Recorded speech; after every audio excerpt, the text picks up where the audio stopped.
Hello, it's Dr. Howard Garr here with Dr. Joe Elliott and our guest, Dr. Elizabeth McMahon, for another two guys talking about virtual reality therapy. And you, as have you've listened to us, know who we are, but you may not know who Dr. McMahon is. So I'm going to give you her bio. Unfortunately, I'm going to have to read it, so it doesn't look very technically capable, but here it is. Dr. McMahon specializes in evidence-based treatment for anxiety, and she's been using VR with her clients since 2010. She currently provides training and consultation in VR exposure therapy, looking at the benefits, the risks, integrative cognitive behavioral therapy, and for panic and fear and anxiety and related topics. She has a book, which I read and I think is great. It's Virtual Reality Therapy for Anxiety, a guide for therapists, which when I read it, I said, wow, this should be a text in VR. And of course, now I find out it is part of the Stanford Virtual Reality Immersive Technology Training Program. And Dr. McMahon has also written a client self-help book called Overcoming Anxiety and Panic, an interactive guide. And she has other publications and articles in peer-reviewed journals on VR and anxiety disorders. And she also has a webinar, Virtual Reality for Anxiety and Phobia Treatment, which is available through PESI, which is www.pesi.com.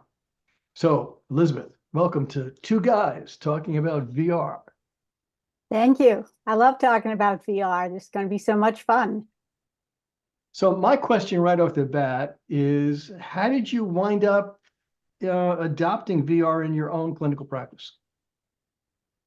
Well, I'd become a specialist in anxiety for several years.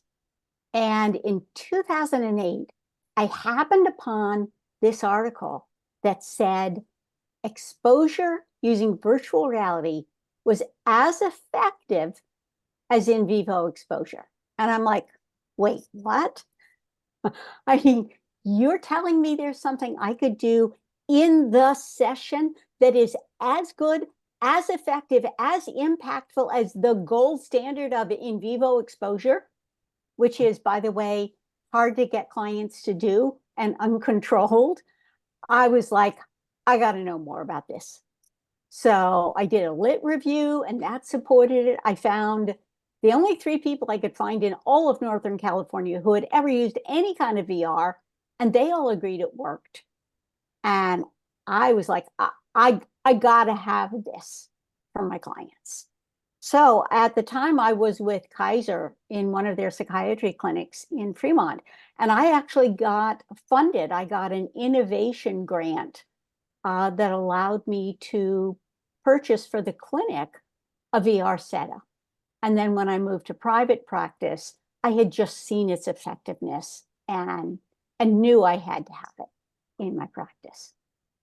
Very interesting. So, Elizabeth, after you had been using XR, VR for a while in your practice, private practice, then you transitioned into training development. So, how did that come about? What prompted that, and how did you go about doing it? Well, I'd been training postdocs for years at Kaiser.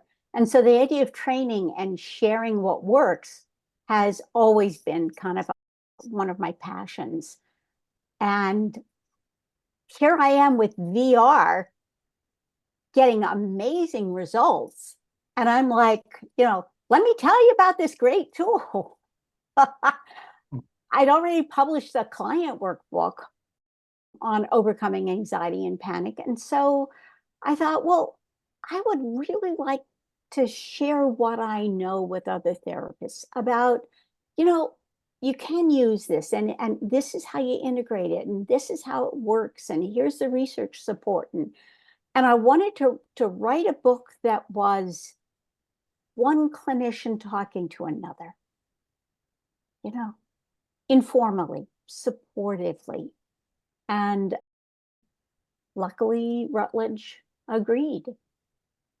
And I wanted the book out there because after every webinar and workshop, therapists would come to me and say, this is amazing, and where can I learn more?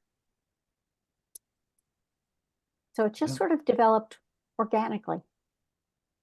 How did you go about arranging for the CEUs, which are available for the clinicians that take your training course? Well, I went through organizations that offer CEUs. So I've got webinars through the American Psychological Association. I've given webinars for the Association of Behavioral and Cognitive Therapies. There's a webinar available through the Anxiety Disorders Association of America. And then there's the webinar available through PESI, PESI.com. So all of these organizations are just have everything in place to give CEUs. They handle the bureaucracy and you provide the content. Exactly. Got it. Yes. You know, speaking about clinicians and using VR, I always tell people that I'm on Long Island. There are probably 2,000 clinicians, 2,000 licensed psychologists, I should say, on the island. And it's a very long island. And there are other mental health professionals who I don't know their numbers, but I could count on my fingers the number of clinicians who are using VR as we are in clinical practice. And I'm always stunned about how, I guess, it's not really known or understood, and the adoption rate is so low. And yet, as you said, Elizabeth, VR seems to be as effective as in vivo. And in my experience, I probably pretty much fall in line with the 90% success rate in terms of working with patients. And to me, that should be the gold standard in working with exposure therapy. And yet it falls on its face, so to speak. And so I guess my question is, what do you see as the barriers? Why is it not being adopted the way it should be? Well, it's a really good question because you're right. I agree with you. It's evidence-based, it's effective, it fits with what we know about effective treatment, particularly of anxiety disorders. It really, in my opinion, should be standard practice. I really think it should be best practice. So why is it not being adopted? Well, I think we run into a number of things here.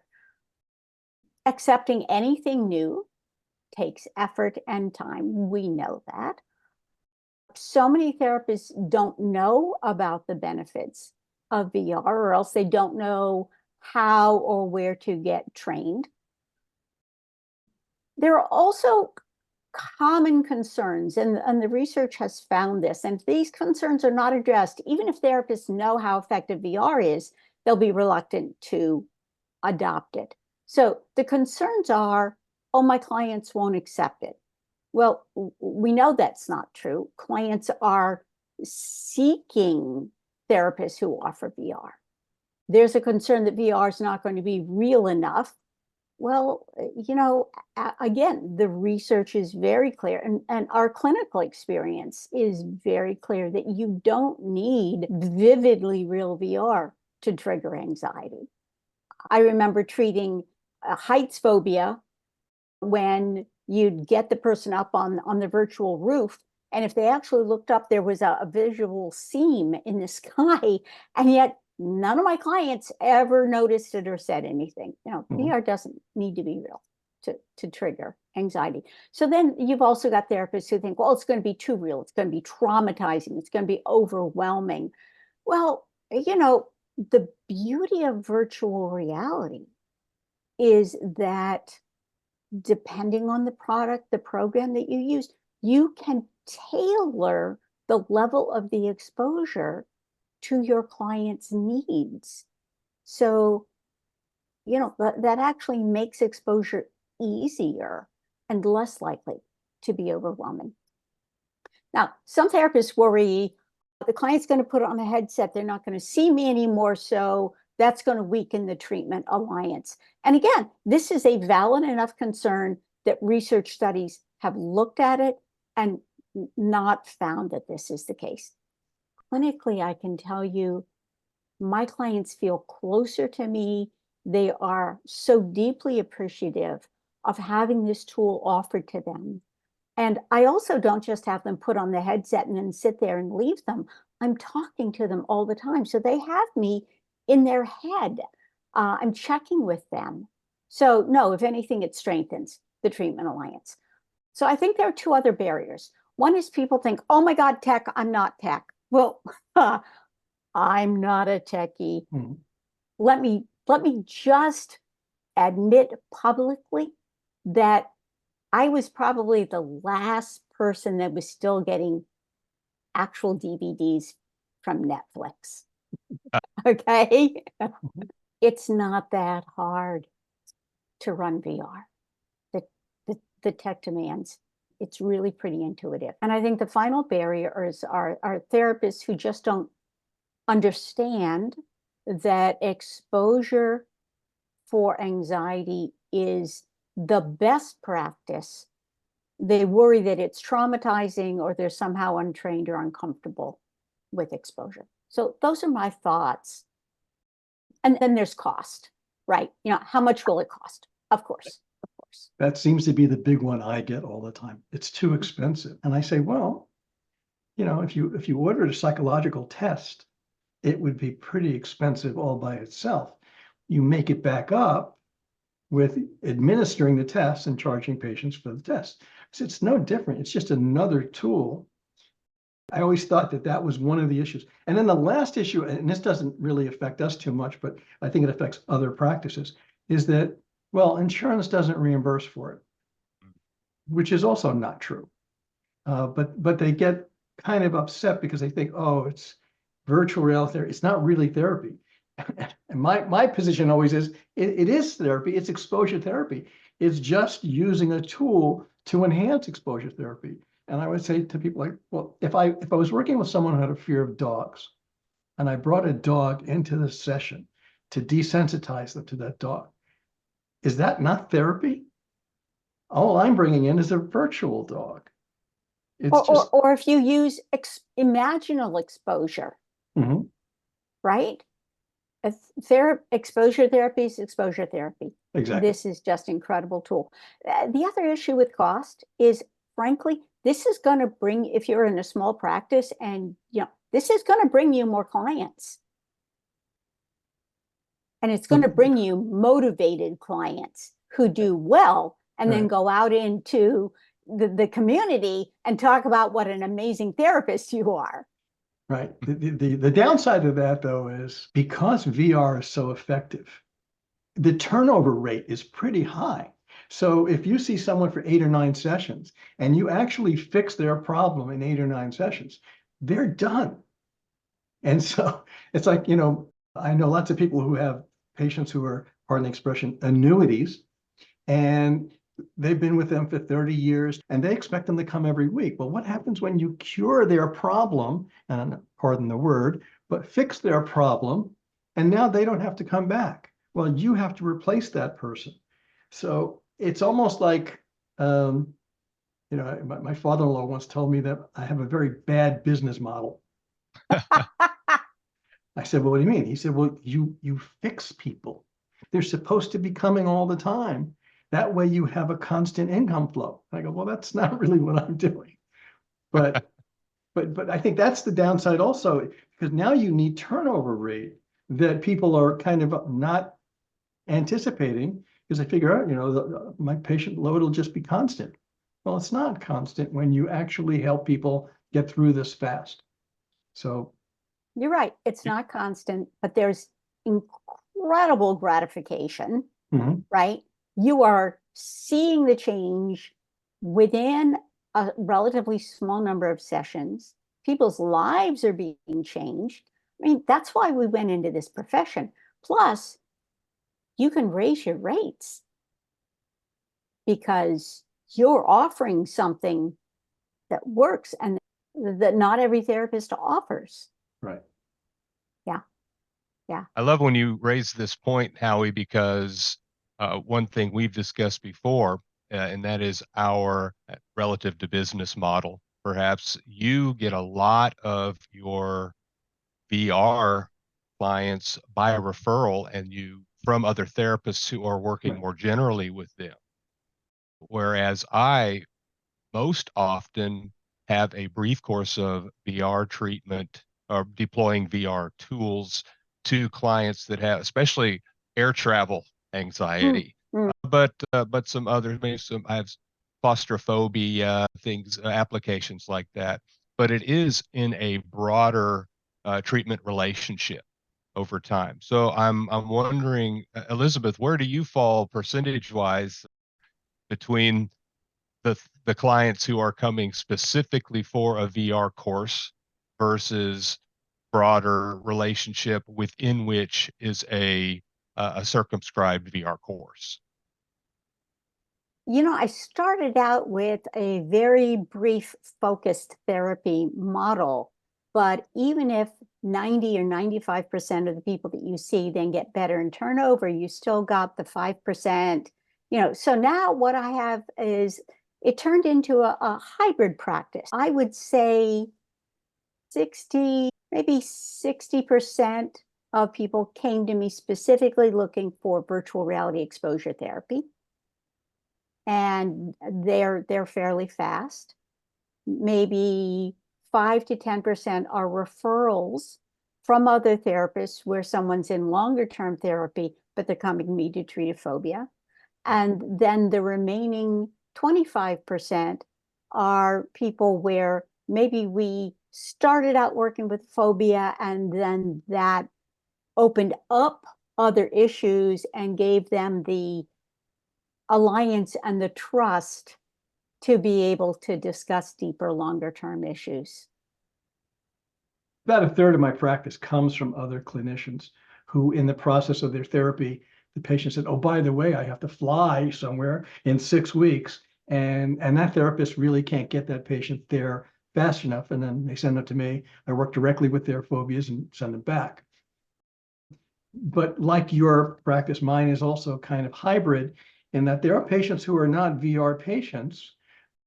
They have other issues that really VR doesn't lend itself to, or they are patients who started out with VR and then we got through their initial difficulty and then they went, "Oh, by the way, I have this particular problem as well." And so, we'd work on that in addition. So, I would say to clinicians, for the most part, the VR is good for what it does in relationship to the patients who need it, but I don't know anyone has a complete 100% VR practice.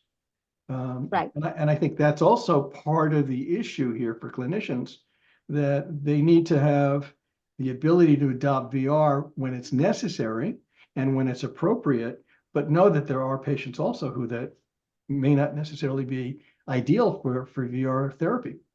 And we talk about VR therapy, or sometimes you'll hear the phrase VR therapist, and it's, and I use the phrase, but it's also a misnomer, right? We are licensed mental health clinicians who do evidence-based broad psychotherapy. So if the tool is imaginal exposure, or if it is prolonged exposure, or if it is acceptance and commitment, or if it's mindfulness, or if it's, insight, or if it's reflective listening, or if it's virtual reality for grounding or relaxation or exposure, right? You have a broad toolkit. No therapist should only have one tool. I think that's a prime takeaway from your work, Elizabeth, that I circled it in red in your book. And VR is a tool, not a treatment. I want to try to, because we use that shorthand, MHVR clinician, mental health virtual reality clinician, but it is a tool, not a treatment.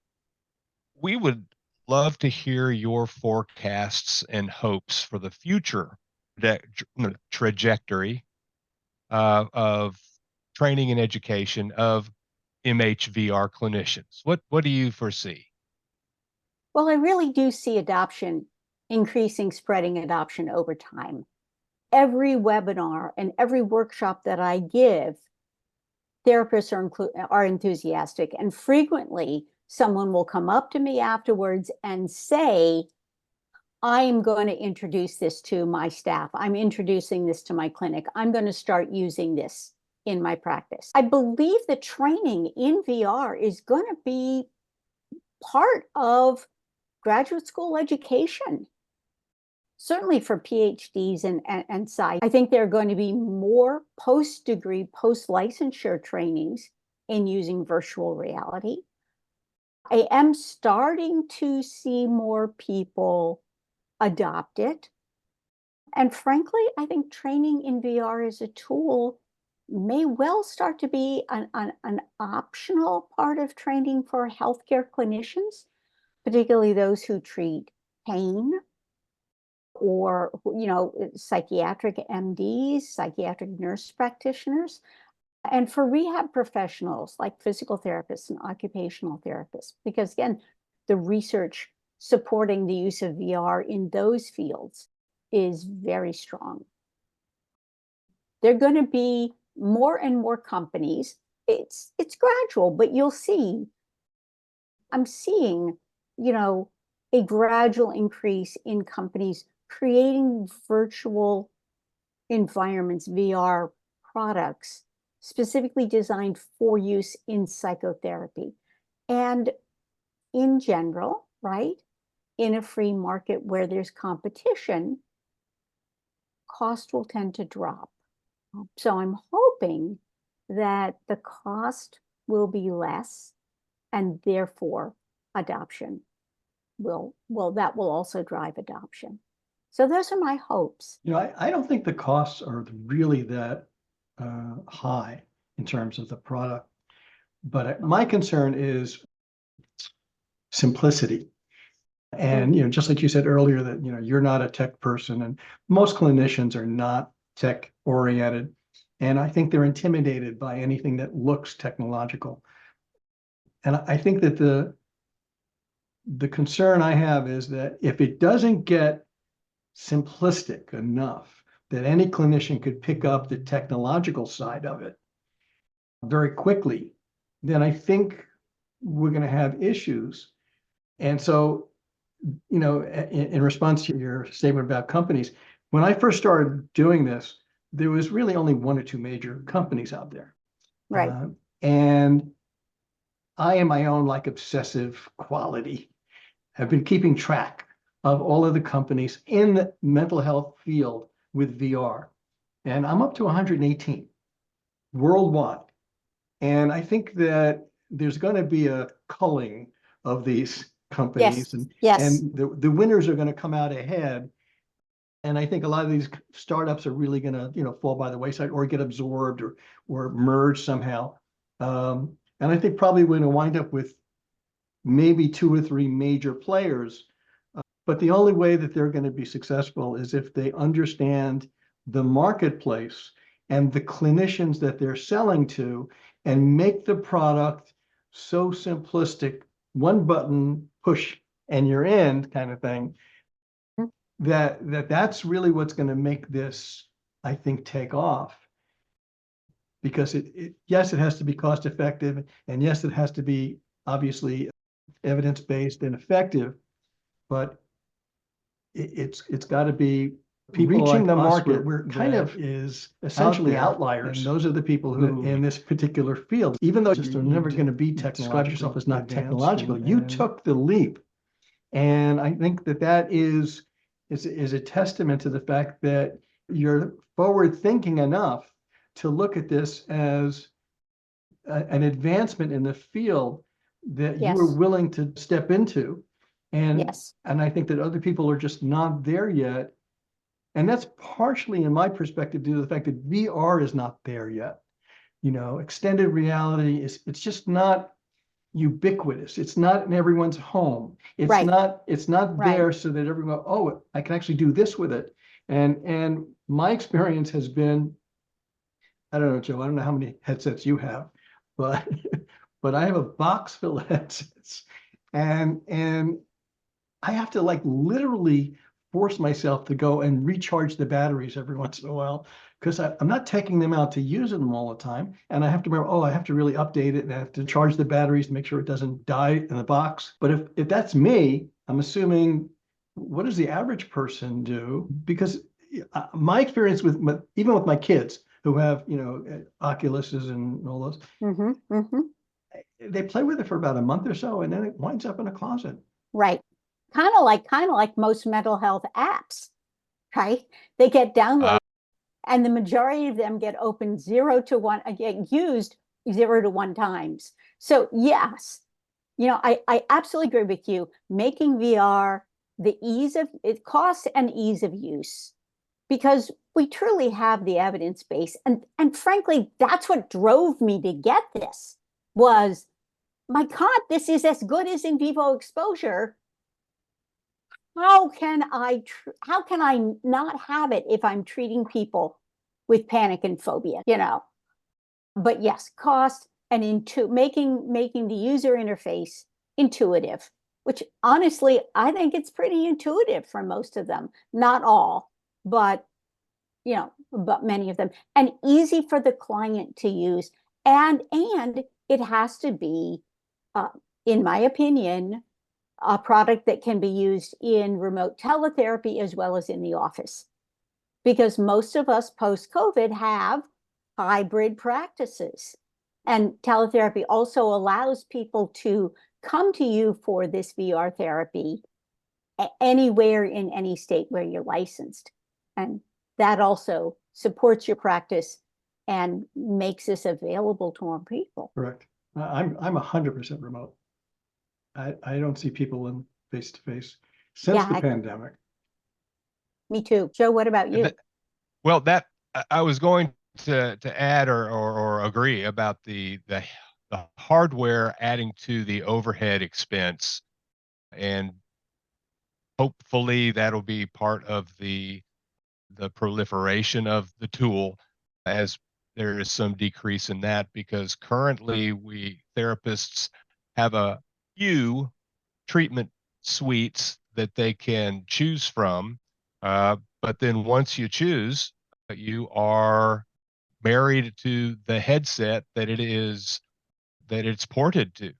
My first was HTC, working with the PTSD program, but then I found a different suite and needed to get an Oculus.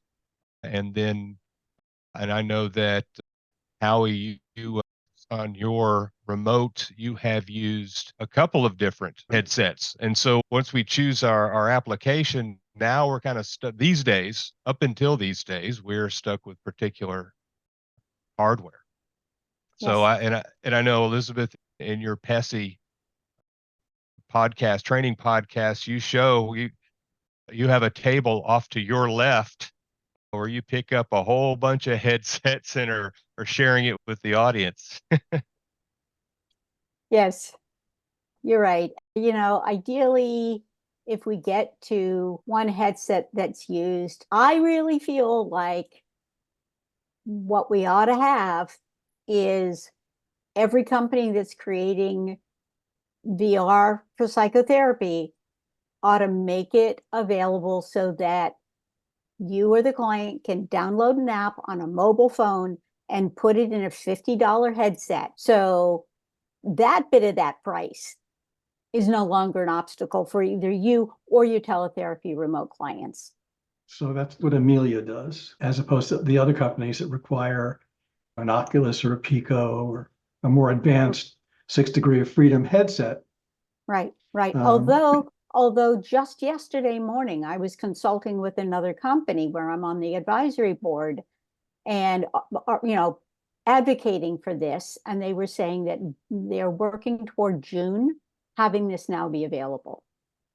So hopefully this will spread. If therapists buy the products that do this, right, the market can have some impact here on what's developed and what's made available. Yeah, I think unfortunately there's a economic divide when you have a product line that requires a very expensive headset. It either eliminates a population of people who would be amenable to doing therapy with a cheaper headset and a cell phone, head-mounted display on their cell phone.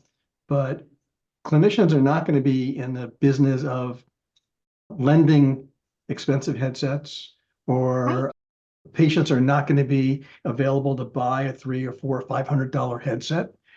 right. So I think that's where the cell phone is widespread, but not everybody has cell phones. So there is a population of people who don't even have cell phones. But I think that it's much broader population of people who are going to be seen using a cell phone as the engine with a cheap head-mounted display. Exactly. I think that's where, yeah, that's where things have to go. My hope is the marriage of AI and VR for behavioral health, in the sense that, we talked earlier about the reality or lack of reality of certain virtual environments. And there Hmm. are limitations, obviously, based upon which package you buy and what you're married to. But no company can produce the number and varied virtual environments that we would need to meet the needs of our patients. But if you could create an AI engine that generates the virtual environment that you want, like a Sora, which Hmm. enables you to create an AI virtual environment, a visual environment based upon text input, that would be phenomenal. And I Yeah. think that would also probably eliminate some therapeutic resistance, because when they say, well, it's not real or it doesn't meet my patient's needs, well, you create any environment, therefore, you can meet everybody's needs. Exactly.